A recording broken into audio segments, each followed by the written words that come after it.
Well, hello, everyone, and welcome back to our monthly market update. I'm Callie Ritchie, the broker and owner over at Ritchie Realty. Today, we got some really great news. I want to dive into, we're going to talk a little bit about interest rates. And because I know that seems to be the big elephant in the room, is what's happening with interest rates and should we hold off, when interest rates come back down?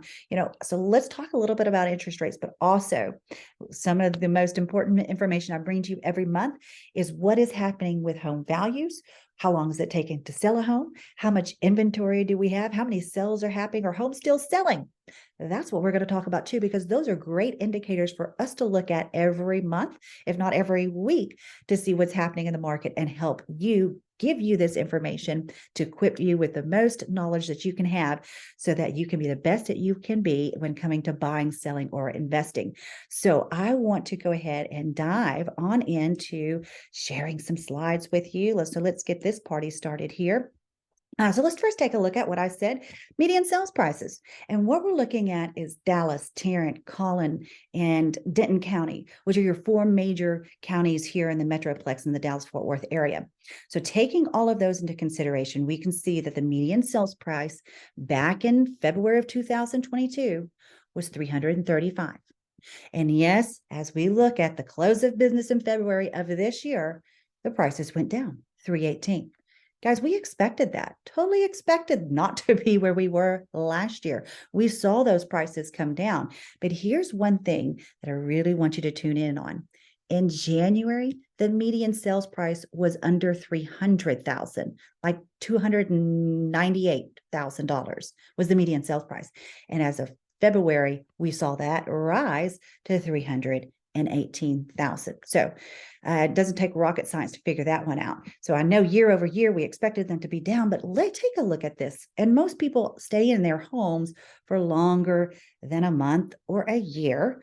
Hopefully you're going to stay in your home for the next 3 to 5 years. And so that's why I want to take a look at this overall assessment on where prices started out in 2017, that median sales price, and then all the way following to 2022. We saw year over year the prices go up, and most significantly back when the pandemic happened in 2020 and 2021. They would have been like that in 2022 if we didn't have to tame the rate of inflation and stop from this craziness from happening. So we did see the prices come down a tad bit year over year in 2022, but get this, only by $2,000. That is not significant. And we're already seeing that stabilize and in some cases continuing to be on the rise again. Now, what about the number of sales, which is another big factor that we look at? And believe it or not, this was probably some of the most interesting data that I had pulled, because last year when interest rates were under 3%, like 2.95%, or 3 point something percent, ridiculously low, we sold 8,098 homes. But now that interest rates have doubled, okay, even more than doubled in some cases, we still see about the same number of sales. Oh, guess what? I guess I'm wrong. It was 3 sales less than where we were in 2022. So we're at 8,095 sales when we closed out February of this year. We started to feel that in the market. We started to see people coming out, buyers coming, multiple offers. We started to see a lot of movement happen in February. So it's going to be interesting for us to keep our eyes abreast of what's happening in March, because rates have also changed, which we're going to get into here in just a bit. But before we do, let's talk about the other big thing we look at, and that's month supply of inventory. That is, if we didn't put another house on the market, how long will it take us to sell all of the homes on the market? And where we were in February was at 1 month supply of inventory. That's crazy. Where we are today is 3 months supply of inventory. And I know, oh my gosh, you're thinking, well, that's like tripled the amount. It's really not bad, guys, because we're not this is still considered to be a seller's market. Until we get to about 7 months supply of inventory, that's when things might start shifting. But we haven't seen that since 2010. So we've got a long ways to go before we get there. And just to even put it into more perspective, before the pandemic, we were hovering around that 3 month supply of inventory was very consistent. So this is like the new normal, if you would. This is the new normal where we were before pandemic. Pandemic was just abnormal. So what about the average days on market? And this is something else that, I really want to tune into. And that is, once the house goes on the MLS, how long is it taking it to get into contract, your house? And back of last year, we saw 30 days on market was the average days. Today, we're at 60 days. So this is something that I think if you are looking to sell a house, sell your home, put your home on the market, make sure you're getting with your realtor to figure out that timing. And I say timing because, as you can see, if the average days on market is 60 days and you're expecting things to go like they were last year, let me get a little closer. They're not. It's taking a little bit longer for homes to sell. And that's great for buyers, but also something for you to plan for as a seller. So still a really good market. The other thing that I really want to share with you as we're looking at, and the reason why I look at this is because we want to pay attention to how many homes are on the market, how long is it taking, because a lot of people are gearing up for that spring market.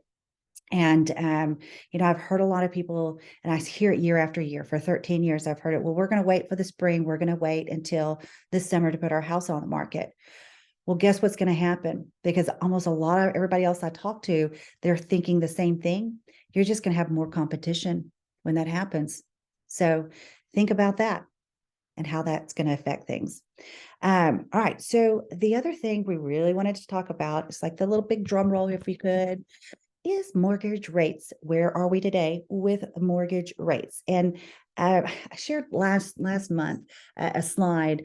I should have had it in here that really just said, I think that consumers have been going through the 5 stages of grief when it comes to mortgage rates, because we got so used to all these years them being, 3%, under 3%, 4%. And then, oh my gosh, we're at these crazy rates right now that we haven't seen in probably 15 years or so.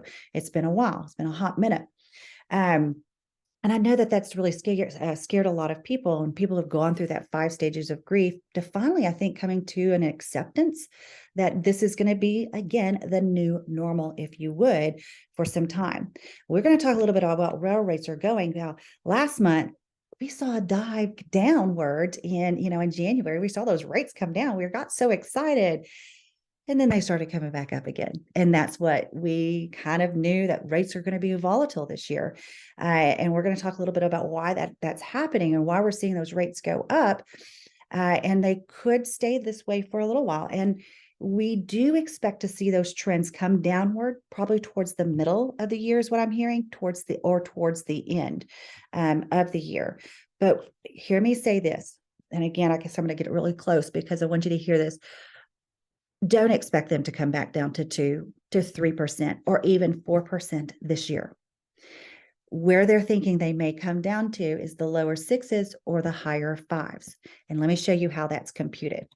So before I do that, let's talk about why. Why are these rates continuing to go up? Haven't we had enough, enough discipline, enough punishment over the last year? Well, this comes from our chief economist, who says that the economy is showing signs of resilience, mainly due to consumer spending, and rates are increasing. Overall housing costs are also increasing and therefore impacting inflation, which continues to persist. That's great that people are still spending, but it's also still not so great because it's keeping inflation up, and we're trying to tame that. So, just put that in your pipe and smoke on it for a little bit and think about what we need to do. But that's why I also say that we're going to continue to see until we can manage more of the rate of inflation. And just a couple of weeks ago, those numbers came out and they weren't where they wanted them to be, which is why we saw those rates kick back up. We got really excited them coming down, and then the reports came back. The inflation was a little higher than what they wanted. So what do you think they're going to do? They're going to keep doing that until we tame it. So let's talk about why do I expect we can see those rates come back down at some point in the near future? And this is, so for over 50 years, the 30-year mortgage rate has moved in unison with the 10-year Treasury yield. So if we take a look at this, here's your Treasury yield, and then on top of that is your mortgage rate, the 30-year rate. So we see an average spread between those of 1.72. I mean, you can see these lines are just, they follow each other very well. And that average spread between the two is 1.72. All right, where are we at today is a little bit different than where the normal has been for 50 years. So where we are as of this year, going through the year of 2023, we can see we started off at about a 2.705 spread. And then today, with interest rates at 6.88, we're at a 2.930 spread. So why I say we might see those rates come back down is because if we take, once we've got inflation tamed and we're out of this little, roller coaster that we're on and we're a little bit more stable, if we were to take that 3.95 and add the 1.7 to it, we'd end up with what is that going to be? 5.6 kind of rate. So that's where I think we're hoping to head to by the end of the year. And I know a lot of people, because I've spoken with so many people, and just like the sellers saying, I'm going to wait till the spring to put my house on the market, buyers are saying, I'm going to wait until the interest rates come back down to buy a house. Well, what do you think everybody else is doing? And what do you think is going to happen to the market when the interest rates do come down? You're going to be back to competing with more buyers. There's some easy, simple solutions I'd love to talk with you about. If you want to hear how we can get creative and asking for the seller to pay to bring down that cost of the interest rates, or there's some other things that in this market right now we can negotiate, absolutely yes. And are there options in the future to do a refinance if rates come down? Yes.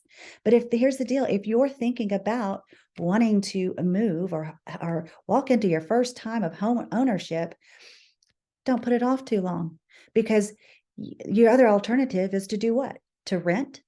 Well, when you rent, where do you think 100% of your payment is going to? Someone else's mortgage note. Whereas if you were to get into that home today, then at least you're paying down your own mortgage note. So put that one in your pipe and smoke on it for a little bit. I'm going to leave you with those two topics for the day, for this month. And as we complete this next quarter, I do expect things to continue to be a little bit under the par from 2022. And that's because we saw so much rapid increase over 2022 until the month of May. So this first quarter, I think, is going to still be a little bit behind where we were last year, maybe even second quarter. But as we even out, I think we're going to see that things will maintain. They'll be steady. If not, maybe even a little bit of appreciation. So that's my 2 cents for you for this month. Stay tuned next month as we dive into some more topics to help you become the very best that you are in buying, selling, or investing.